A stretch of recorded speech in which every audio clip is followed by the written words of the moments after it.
Good evening, ladies and gentlemen. I'm Joe, he's Nick, and you are listening to the Nick and Joe Show on ThinkRadio.ca, coming to you from the Broadcast Center in Ottawa of ThinkRadio.ca. And I am sitting here in the studio. Nick is in the studio out remotely, and we thought we had all of our technical difficulties ironed out yesterday during some trial runs, but we're still having some, so I'm not entirely sure what the problem is. So Nick is listening, and he is also going to be participating live in our chat room. Okay, so there it is, ladies and gentlemen. And if you want to participate live in the chat room, all you have to do is click on the chat bubble on the live player on the internet, and you can then register. I'm pretending like I'm reading here, but I don't have to read this at all. I know it all by heart. Yeah, you have to register if you aren't registered. If you are registered, you may have to log in. That's to ensure that you are a real flesh and blood human being, not a troubling troll, lurking liberal, or malignant algorithm. So if you're not one of those things and you're a real flesh and blood human being, welcome to the show, Mark. There you are. Mark's in the chat room. So love to see people in there. Anyway, as I said, Nick is sorting out some technical difficulties out in the remote studio, and I'm here in Ottawa, and I am joined tonight in the studio by the leader of the Christian Heritage Party, CHP, Rod Taylor. So, Rod, welcome to the show. Well, thank you very much for having me here, Joseph. It's a real treat to be with you live in person. Live in person. Yeah, well, that's not many people say that that's a treat. Although we had a great time. Actually, we were doing some meetings beforehand, and we had some lovely smoked meat dinner. It was pretty exciting. So, and more than a few people were here. Well, not really a lot more than a few people, but there it is.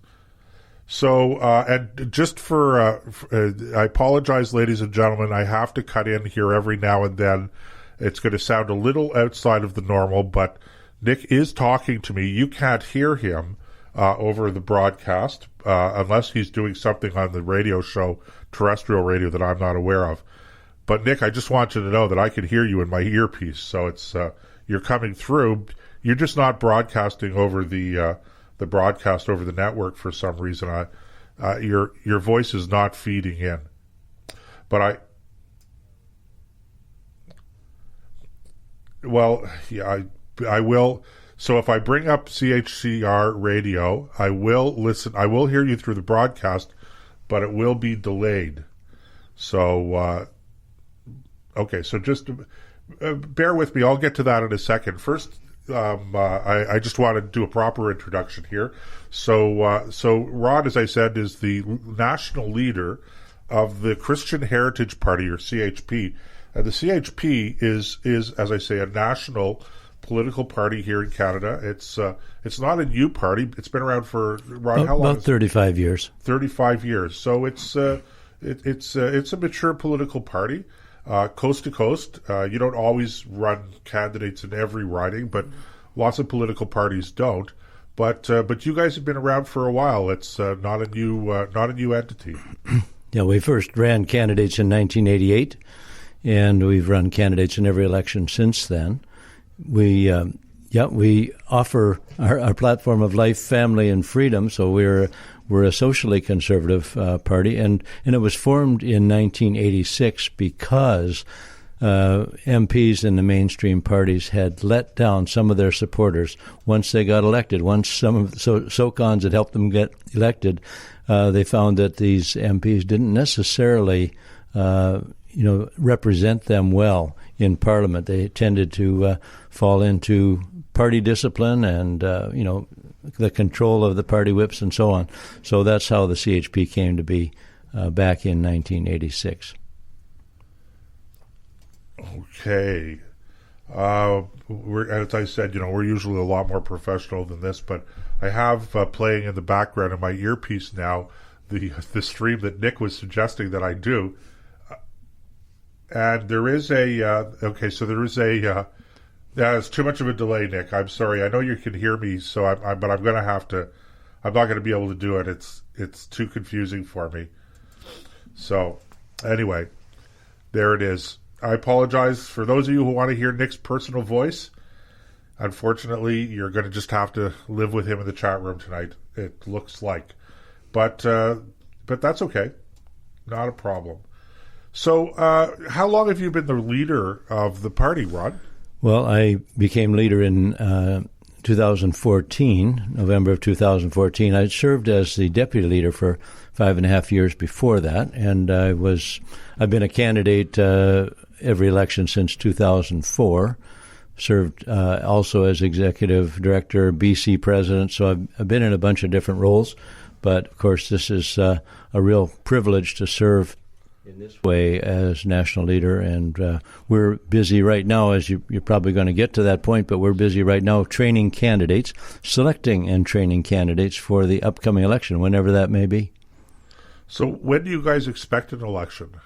Well, we were halfway expecting one this spring. It looked like the lid was going to come off, and for whatever reasons, the parties in power have decided that now is not quite the time, but we do still expect one this fall. We could be wrong again, but we're trying to get our candidates ready for even a September-October election. So I want to talk a little bit about the CHP. I want to talk a little bit about your background. Well, let's start with you, Rod. So what brings you to politics in general and then to the leadership of a national political party? Well, if you go back far enough I was born in Minneapolis, Minnesota, and my dad was a socially active member of the society, not a socially conservative one. So I was raised in a household, but Dad did some things that we really respect him for. He marched with Martin Luther King, was involved in the civil rights movement back when that was not as popular as it is today, and we took some flack for that. We as a family, took some flack. Was that in Minnesota? No, we lived as a young person, I lived in Minnesota, Wisconsin, New York State, New Jersey, and I finished high school in California. And then the family moved to Vancouver. Dad took a job in Vancouver, and we all came up. What kind of work was he in? He was basically social work and activism, and even after his retirement from paid work, he stayed busy. So I think I could say in general, his influence just in the fact that we have to be, as human beings, we have to be involved in our community, in our nation. I remember seeing him sitting in his bathrobe at 5 a.m, typing letters to presidents and senators and congressmen. And later on, when we moved to Canada, it would be prime ministers, and MPs and so on. And he just really was concerned about society and social ills. And so I think we saw that that was, there's an obligation on all of us to make our society a better place. And, after I became a Christian in my early 20s, Dad and I didn't always agree on all the issues, let's say the priorities, things that were most important. For instance, abortion has become a very important issue to me. It wasn't a big issue in Dad's day, but anyway, I still respect him for the things where he sort of poured his life out for the things he believed in. I think that was a good example for all of us kids. Now, you mentioned abortion, and of course, Canada has become kind of the Wild West for legal abortion in the world. There are no legal restrictions. There may be some ethical restrictions that are imposed by the various colleges across the country. So some professional guidelines and regulations, but in terms of the law, in terms of federal or provincial law, there are no real restrictions or regulation or anything like that. So how do we end up in that situation here in Canada? Well, I think, it's a tendency of society, politicians and citizens tend to take the easy way out. Water flows downhill, and people tend to go the path of least resistance, just like water. Politicians tend to put their finger to the wind and see which way the wind is blowing. we would expect, and I would expect as a citizen, that a politician would lead. We elect leaders, we call them leaders, but sometimes leading means taking an unpopular position. And so somehow this abortion issue, it's become framed and pushed on the narrative has been pushed on Canadians that it's a woman's right to choose, and that's sort of the end-all and be-all. But there's a lot of questions around that. The sanctity of an existing human life. When does human life begin? What about the rights of the preborn as opposed to, the rights of the woman and so on? And then, of course, something that's not talked often about is we talk about the women, but there's statistics that show that about 60% of abortions take place because of pressure from a boyfriend or a husband.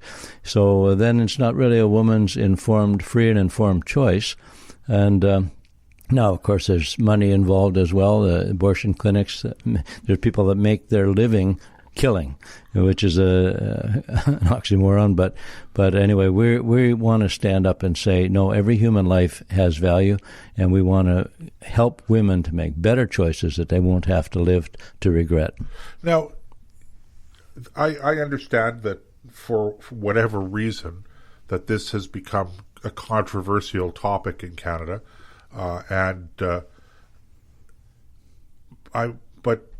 I think that one of the things about democracy is that you should be able to discuss all topics, but especially the controversial topics when it comes to matters of the law, matters of public policy, or anything like that. But this seems to be a topic that none of the mainstream political parties forget about them taking a stand on it as a political party, but it just seems that none of the mainstream political parties want to even have this kind of discussion. So there's been the federal Liberals, for instance, don't allow candidates to run under the Liberal banner if they're outwardly or explicitly or openly, I should say, pro-life. And we haven't seen that in the Conservative Party yet, but certainly even in the federal Conservative Party, the leadership in recent years has been, I hesitate to use the word hostile, but has been very reluctant to allow open debate even within the Conservative Party on the question of abortion, and not just abortion, but issues that touch on abortion, but only peripherally. For instance, I know that there's a private member's bill before Parliament right now, before the House of Commons. Kathy Wagenthal was sponsored it on sex selection abortions, which my understanding is, I personally haven't seen the polling on it, but my understanding is that it's quite a popular piece of legislation. Most people in this country, when they're asked, agree that the sex of the child in utero should not be used as criteria for determining whether you're going to abort the baby or not. So she brings a piece of private member's bill before Parliament to outlaw this, and the leadership of the party basically says, well, Erin O'Toole calls a press conference and says, yeah, that's her right, but I'm going to vote against it. Yeah, well, that with the Conservatives, that's been going on for some time. I think the willingness to grapple with that particular issue has been dwindling over the years, and I think it's a false narrative. I think even going back to Stephen Harper, there's this idea that if you touch this abortion as third rail politics or whatever, that if you do anything supportive of the life of the preborn, it's going to be political suicide. I think that's a thesis that has never been tested by the Conservative Party. They've kind of gone along with the political correct notion of society that's been pushed by media and now by educators at all levels. And they've sort of accepted and said, well, we better stay away from that. But, that is political cowardice, because there's about 4 million babies have been killed in Canada. We are really, you compare it to the Holocaust. 6 million lives, 6 million Jewish lives in World War